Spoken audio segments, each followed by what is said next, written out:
Geese Howard is widely recognized as pretty much the premier villain in SNK fighting lore, and a lot of that infamy can be traced back to his original appearance as the final boss in SNK's first ever fighting game, Fatal Fury. What ticks gamers off about this fight is that Geese has an extremely high priority of all of his moves, meaning he can counter basically everything you're able to throw at him. Also, these moves, well, it's a fighting game boss, so yeah, they're gonna do a lot of damage. Not only that, but he abuses the 2 fighting planes in the arena, which you couldn't even use at will until Fatal Fury 2 more than a year later. He can jump between the background and foreground whenever he wants while you can't, giving him a big mobility advantage.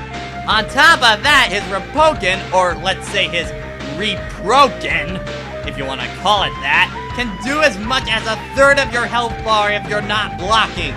And even if you're blocking, it still does a crap ton of damage. In other words, this move is pretty much a lure for you to jump over it. Which, by the way, is a big mistake. Why? To put it simply, his counter grab. Holy freaking crap, his counter grab.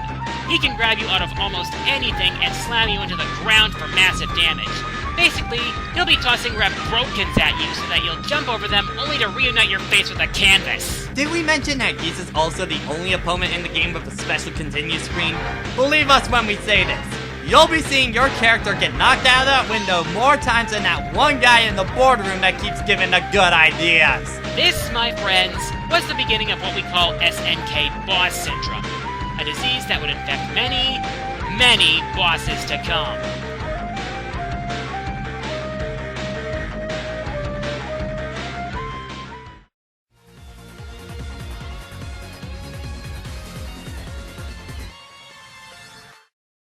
Even though fighting game bosses are cheap, you expect them to operate by the game's rules. Night Terror, on the other hand, says screw the rules with all of Namco's money, tears them to shreds, and throws them clear out the ring. Now I know I put Abyss higher on my hated characters list, but that was only because you fought him more. Night Terror is easily the harder boss. Why is that, you ask? Well, for one thing, he's faster, more powerful, and has greater range than any other character in all of Soul Calibur 3. Lasers. Also, he can fly into the air, taking him out of range of most attacks and allowing him to use special moves from the air that do an insane amount of damage. Unblockable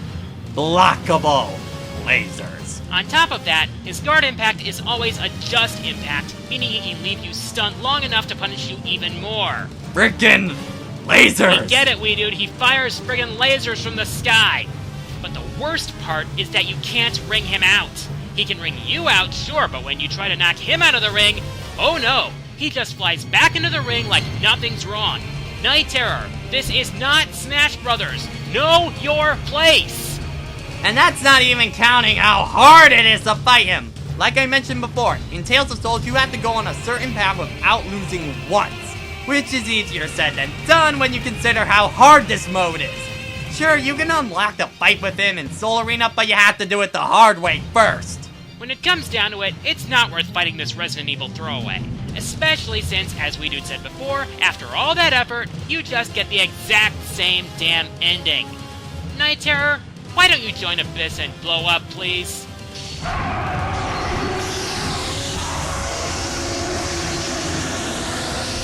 Thank you!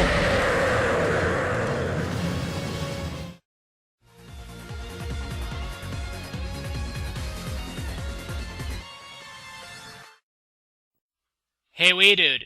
What? Shao Kahn. Why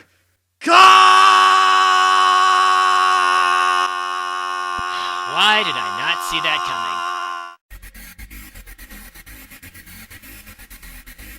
Yeah, considering that we're both fans of Mortal Kombat, you expected this guy to be on here at some point.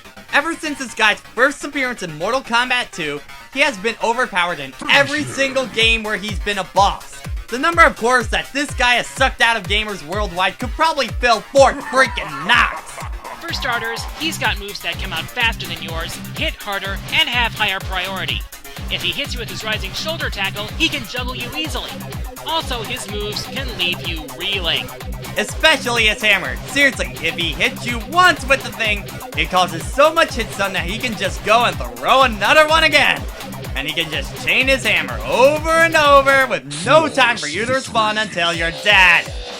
Not only can he throw that massive hammer like it's a twig, he can also impale you with energy spears, and even shower you with energy balls in Mortal Kombat 3. And those things friggin' hurt! And good luck trying to get a combo on him.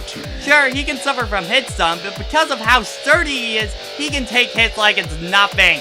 Also in MK9, his X-Ray is so overpowered. It's capable of taking 2/3 of your health bar away. The only thing that saves him from being in the top 2 is that whole taunt in the fight.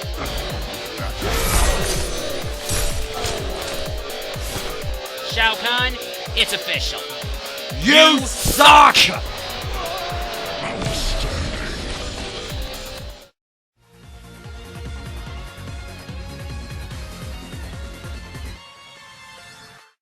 If you were to ask me which series as a whole I thought had the cheapest bosses, it would definitely be the King of Fighters. I'm dead serious. I could make a list of the top 10 cheapest KOF bosses. Every single boss in this series is a token magnet.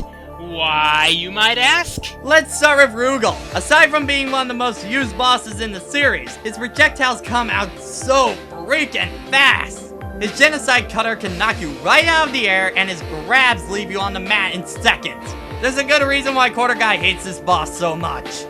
Then there's Gainitz from KOF 96, who can summon tornadoes anywhere, and his tornado grab does a huge amount of damage.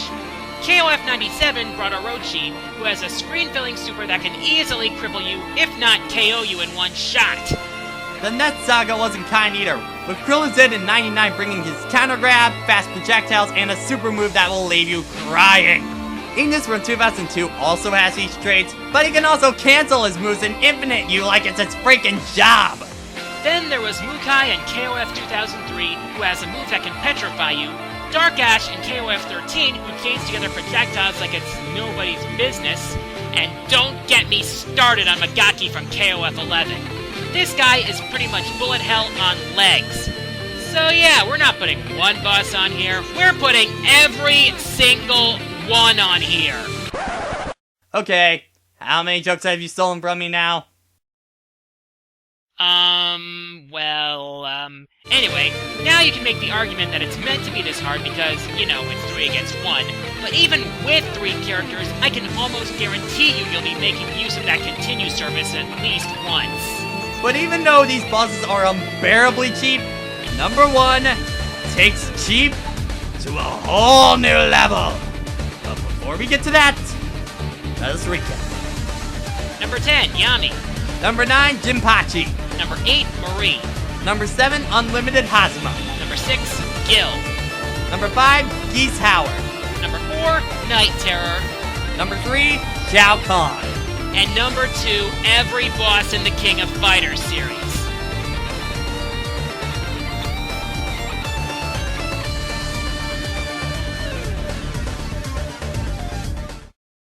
I can't do this. I just can't. What do you mean you can't? I'm sorry, WiiDude. It's too painful. I'm already having flashbacks. Come on. We've made it this far. We can't stop now.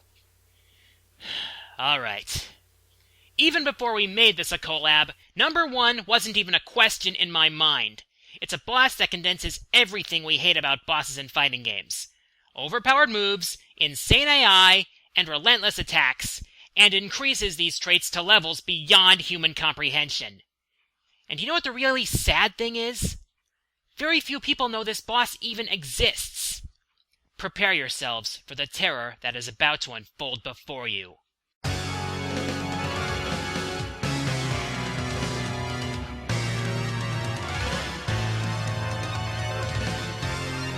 Oh my god! Paracelsia from Arcana Heart 3 is nothing short of a nightmare given digital form and unleashed upon gamers everywhere. I could simply tell from just watching people fight her that this lady was overpowered beyond belief. Paracelsia is not balanced. She's not even unbalanced. She's anti-balanced, meaning she is so goddamn cheap, you'll be throwing your controller against the wall faster than you can say fan service. Her first offense is her inhuman ability to string combos together. Those crystals that float around her can be used as projectiles as she chains them together like it's her natural talent. And even when you're being pummeled by her in one combo, she's already preparing a whole nother wallop of them for the next one. But wait, it gets worse. She also abuses her teleporting, making her hard to reach and therefore hard to attack. Not only that, but her AI is borderline supernatural. A lot of the previous bosses react almost the instant that you put in a command, but Paris can pretty much predict your inputs and absolutely ravage your health bar with one of her many, many combos. And it gets worse! Not only does she spam her teleport, but she also spams her super moves. These moves do an inhuman amount of damage, and she uses these moves constantly in her combos.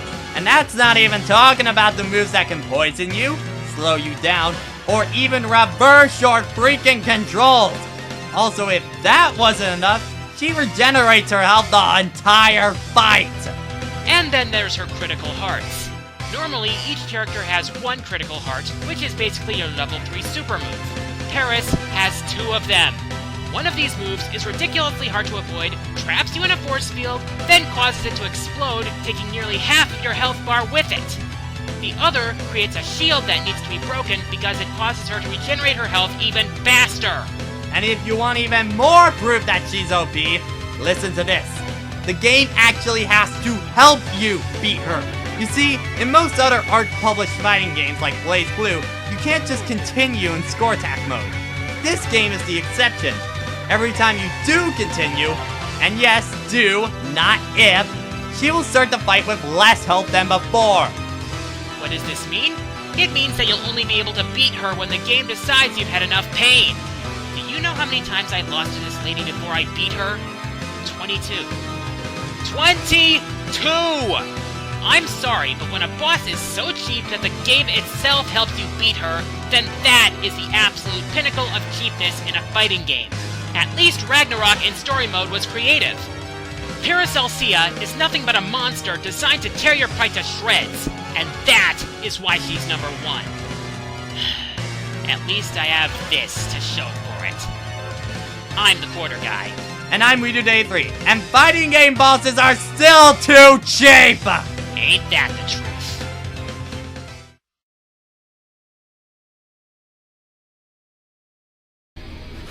Terra me. Ragna. Terra me. Ragna. Terra me. Ragna. Time to die, you degenerate son of a bitch!